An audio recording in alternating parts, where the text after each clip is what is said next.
there's a lot that I want to share with you. I don't know how much I'm going to be able to get in here.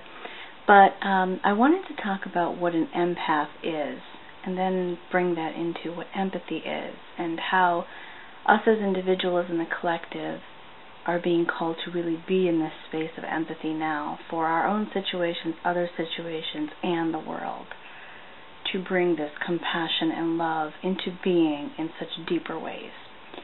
So, what an empath is. I am an empath, and I have just recently discovered truly what this is, and I guess you can say in ways I have been resisting it, because I haven't been quite clear on what it was.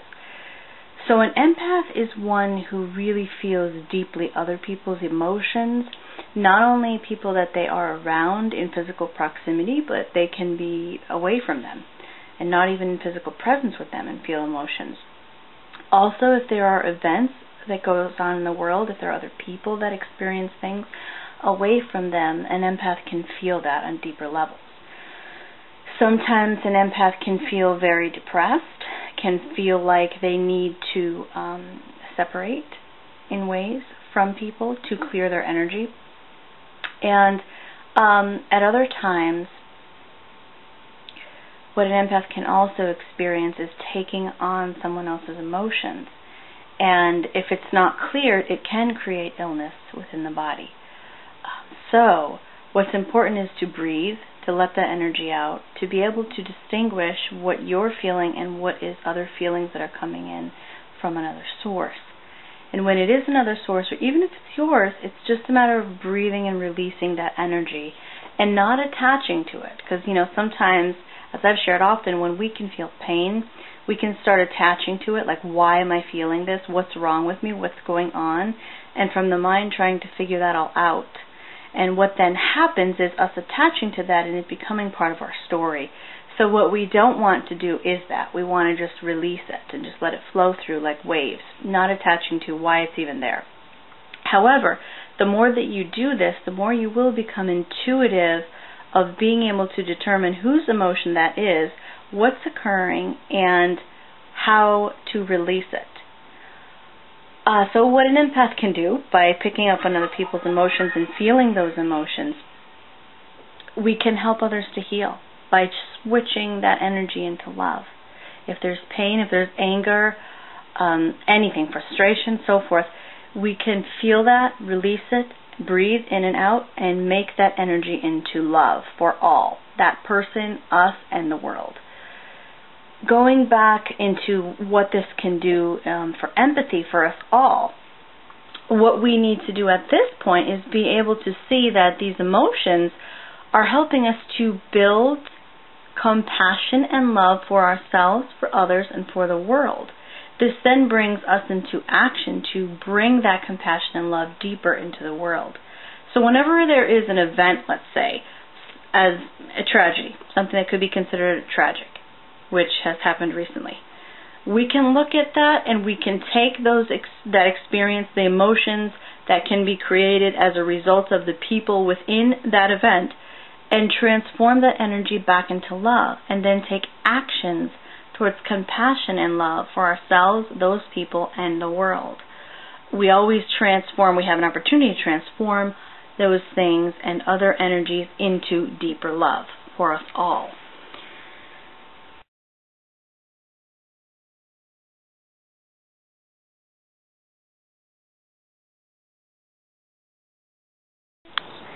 So you have a choice when you receive information about an event that happens, or you have an experience that someone does something to you, or you're feeling something from another person. You have a choice of whether to choose love or to choose fear in those moments. Fear breeds judgment, and love builds compassion, and then brings that into humanitarian efforts, into efforts of compassion to help our fellow men, for truly we are all one. So I encourage you, in the moments where you are reading something, experiencing something, seeing something that has happened in the world, that has happened in your own experience, or that you are feeling from another, to choose love. Nothing is right or wrong. However, you do have a choice, and you have a consistent choice. When I talked about me as an empath, resisting things, what I meant by that is that I was not allowing myself to feel the emotions and release it. I was getting frustrated with feeling so intensely, and then therefore wanting to run away from any situation or any person, so to speak.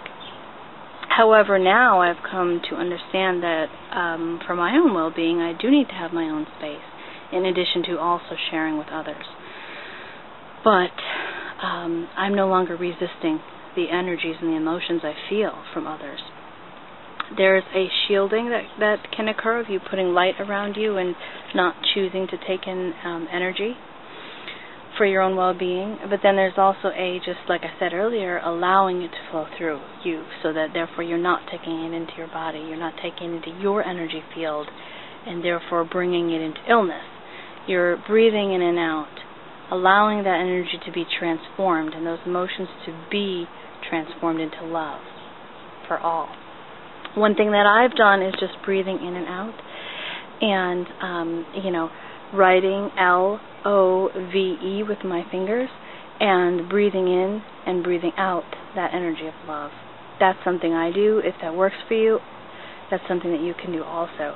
But regardless of whether or not you are an empath, where you feel emotions very intensely, yours or others, or even from the collective, you can still, whenever you encounter something that occurs, that you read about, that you see, that you experience, your own or others, you can still choose love or fear.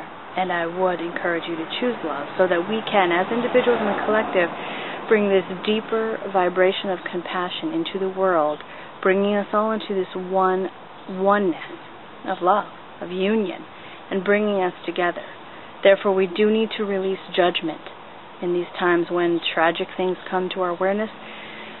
Instead of choosing judgment, to choose the love and the compassion to bring forward to that person, even if we are not in physical presence, but we are watching something, right? To bring that compassion to that person, to all involved, to who could be considered victims as well as perpetrators, and then extend that compassion and that love to each other and to the world as we feel guided to. So if you are experiencing any of this, just recognizing yourself in this, that you are an empath or that you do feel things intensely, I encourage you to connect with me. I'm absolutely open to sharing my experiences and helping you along this path too. Right now I'm kind of, since I'm no longer resisting these emotions and taking them in and not trying to run away from them, but allowing them to flow through me for myself and for those that I take in energy from, I may be doing healings of, helping others, helping yourself, that maybe you're going through something, and kind of helping shift the energy into love. So stay tuned as to, I give more information on that as it becomes more clear to me as the days unfold in each moment. But I am here if you want to share on anything, absolutely. So I want to say lots of love to you, and thank you so much for listening, and come join my family on my website. And thanks for watching.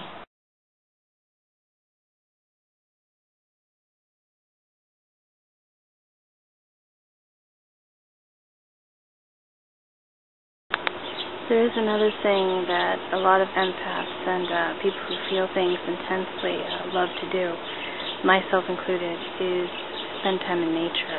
As you can see behind me here, having even if you're at a place where there's not, fields or whatever, but you can go out into nature and just receive the energy from nature, animals, greenery, whatever it is, water. It's so refreshing to the spirit. So I would absolutely recommend that. For me, because I go so much into other people's stories and then into my own, and a lot of integrating and processing, bringing clarity, and then offering it to you for insight, inspiration, and then bringing that into your experience in your life, What I like to do is kind of let go of my story and other stories that I work with intimately, and I read. I watch movies because that brings me away from stories that I'm intimately connected with. Let's see, what else? Taking baths, anything that's relaxing, playing with animals, cuddling with dogs in particular. I love dogs. So that totally connects you with your inner child, your playfulness. Laughing. I love playing word games like Mad Libs and any games really. I do love games. So playing, laughing, kind of getting away from the mind, letting go of your responsibilities, planning, spontaneous activities, really anything that brings you into a place of centeredness, calmness, refreshing your energy, things like that. I recommend that not just, of course, for empaths, but for anyone, and to do anything that for you is relaxing and refreshing and re-energizing your spirit, right? We can all use that because when we re-energize our spirit and we do what refreshes our own self, our own soul, then of course we can then open up our energy to extend that love, that compassion, that passion to others, to assist each other more profoundly, which is always needed in the world, I must say. So if you have any suggestions, please pass them along to me, because I love, giving suggestions for people to help with this and to help with anything along the journey of love and